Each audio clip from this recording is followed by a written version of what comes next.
put a curtain up between me and the boys. So it's 5 17-year-old boys one side of the curtain, me on the other.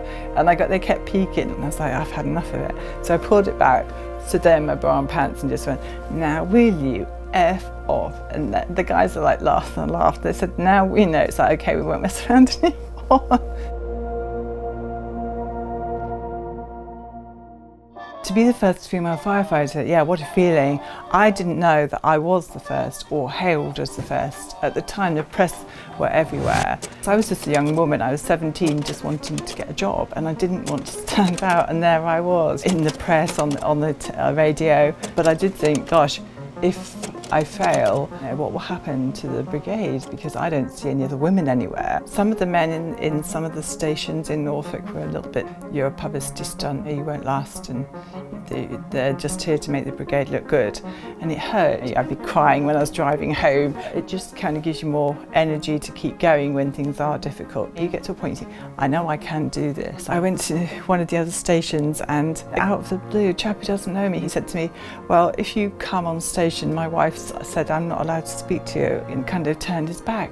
And it's so hostile and so unnecessary, just because I was a girl, not a boy. So there was no facilities for women or female clothing, so I was there in the man's uniform, which is not the best look for a 17-year-old girl. There were no facilities when we started training. I used to struggle, particularly with fitness, and you have to be so strong. So my first fire rescue, I remember it really well. This one was about 3 o'clock in the morning. It was a couple who were going fishing, and it was like trees at one side and fog, and a tractor came towards them, didn't see them, and the prongs of the tractor just went straight through the windscreen. It's like quite a busy scene, and you're trying to get the road cleared. At the end of the day, you want to see if anyone can be saved, what you can do to help. So that was quite impactful, but that's what I signed up for. Once I was a firefighter, I kind of felt I could stand my own and kind of be quite forceful. And the guys I worked with, they were just also really lovely. If anyone had been nasty to me, the guys would have probably turned on them. So they were quite protective like that.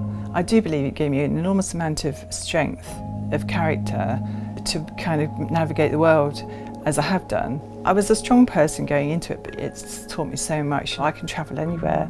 I go places that are really weird, and I'm never scared. I have a great self-confidence in myself, so I never feel the need to be with anyone. Great to be with people, but I can go into any place and not be scared by it.